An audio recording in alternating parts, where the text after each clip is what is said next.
Hey, good morning. Ricky from Ricky's Collectibles Den coming at you with another video. Hope you guys are doing well and welcome back to my channel. Today I thought I'd bring you a banger of a comic book. But first, I've got a story to tell you. You know, last week or 3 days ago, I left you with a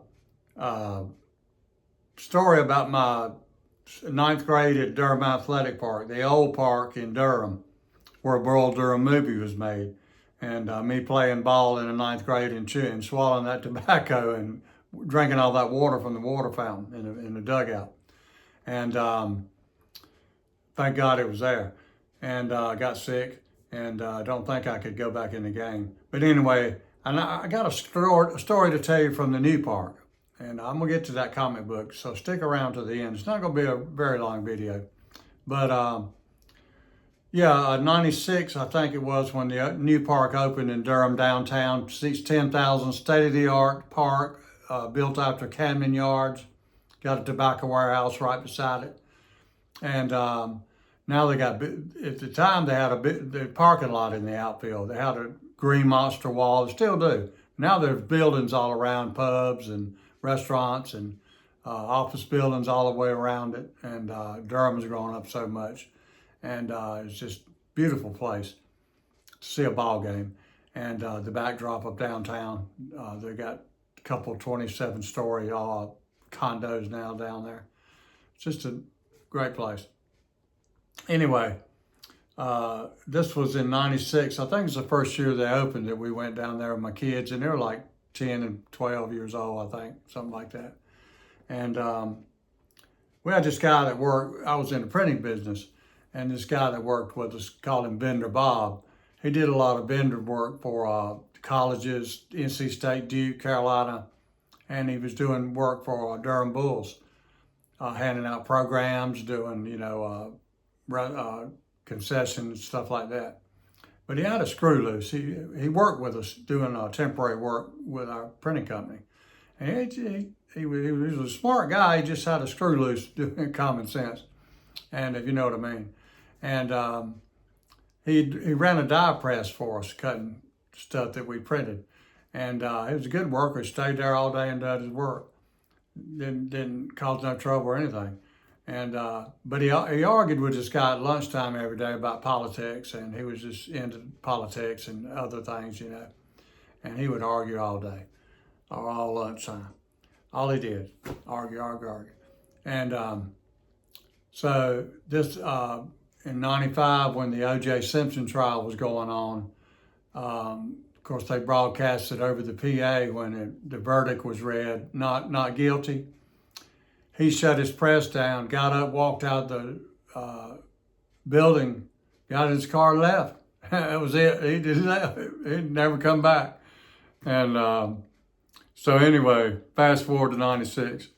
Went to the game, and Bob was in the center of the rotunda. I guess that's what you call it, the outside rotunda, and giving out programs, handing out programs. I think you had to buy them for, I don't know what, he was giving them out or you buy them, I forgot which. And anyway, I was walking towards, to get a seat. I'd already got my ticket. And he said, Ricky, come here. And I said, who is that? Telling to my wife. She said, I don't know. I said, oh, it's Bender Bob from work. What's he do? What does he want? He said, come here, I got something for you. And he had a program, and he said, look at this number inside. You got the winning ticket. Don't tell nobody. I'll give it to you. And I said, what? He said, you got the winning ticket. Go up to the second floor and see these girls up there. They'll tell you what to do. So we got seated, and I went up to the second floor, and I said, what do I do with this number? He said, well, you got the winning ticket, and come up here on I think the seventh inning, for the seventh inning stretch, and you'll see this guy with a red blazer, a sport coat on, and you'll follow him. I said, okay. Didn't know what I was going to do. So we got, going to the game, enjoying the game, and for the seventh inning, I went up there and seen the guy with the red coat there where the girls were sitting down at the table. He said, come on and follow me. And we started going around, and going down, and going down towards the field. I said, sure, we're not going down on the field. Sure enough, he goes down and opens the little gate there towards the field, on the field. And he says, come on, we're going on the field. And we're going on the field. I see two girls down there and a guy. And we go on the field and we're on the outfield and it was packed, man. It was packed. And we're living in Hillsborough, North Carolina. Then we had a house. And the girls got on each, they had a bungee and they got on each side of the bungee and the guy got on the back like he's pulling it.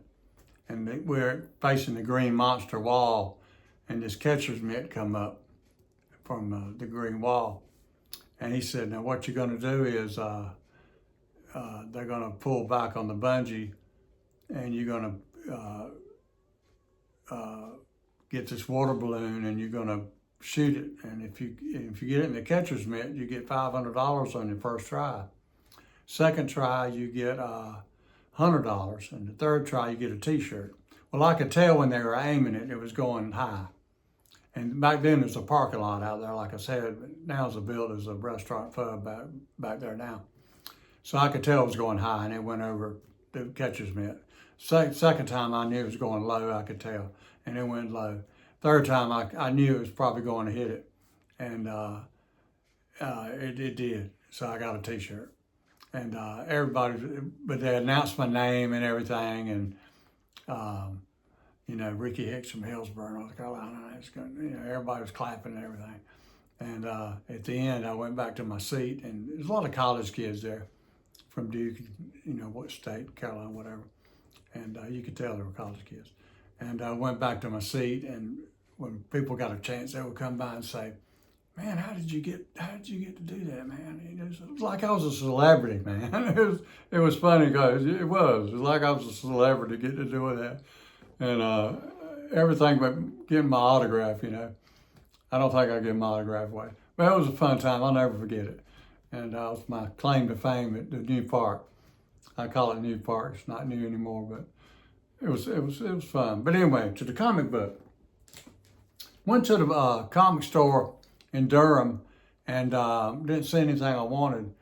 And he said, you know, we got a comic store in Cary, North Carolina, next to Raleigh, capital city. I said, no, I didn't know that. So he said, yeah, and he gave me the brochure and I put it in my GPS. I said, I'm going up there. I had some time to kill before I picked up my wife.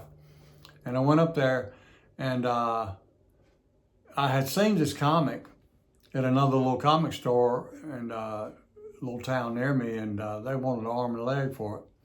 And I got up there and saw this comic book for a third of the price that they wanted at this other store. And it's not a perfect comic book, but hey, I come to find out I've seen this comic book before, and it was when I was little. And I come to find out I liked Aquaman. That was my favorite superhero, Aquaman. It's not a mainstream superhero like Superman, Batman, Flash, you know, Wonder Woman, stuff like that. And but I like Aquaman, and it brought back a lot of memories from my childhood. And I got this comic book, and this is 1959. It's a 10 center, but it's a Silver Age. I think they started Silver Age in 56. But like I said, it's a 10 center. And you see Aquaman flying down. And this is the origins of Aquaman in the Silver Age. The first Aquaman in the Silver Age. Of course, he was in the Golden Age. This is the first Aquaman in the Silver Age. It's a major key. And I was glad to get it. And yeah, I mean, it's a banger of a comic. And it's just so simple, you know, with the girl lady in the lawn chair and Superman hiding behind there, and Aquaman, it's not anything dramatic, you know. It's simplified. Everything's simplified. I like that. It's just simplified. I like it. I really do. So Okay.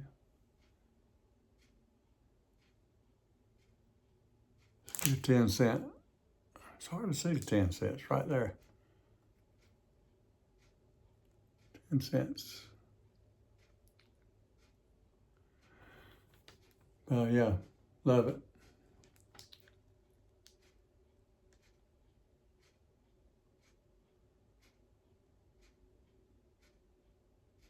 And it's bag and boarded, so. But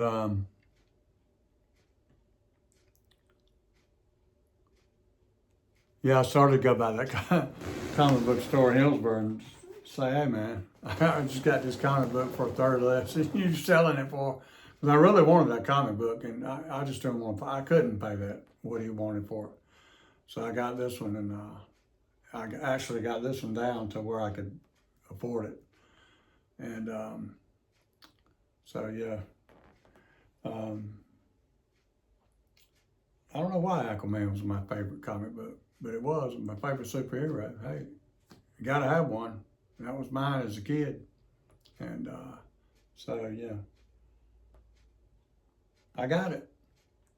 And I got some more stuff to show you, non-comics, and I got another comic that's a bigger banger than this one. I'll be showing that. So I got to take my wife to Mother's Day and take her mother somewhere, and I'm going somewhere looking at something today after that. So we'll see what we can find today. But as always, I hope you enjoyed this video, and guys, have a great day.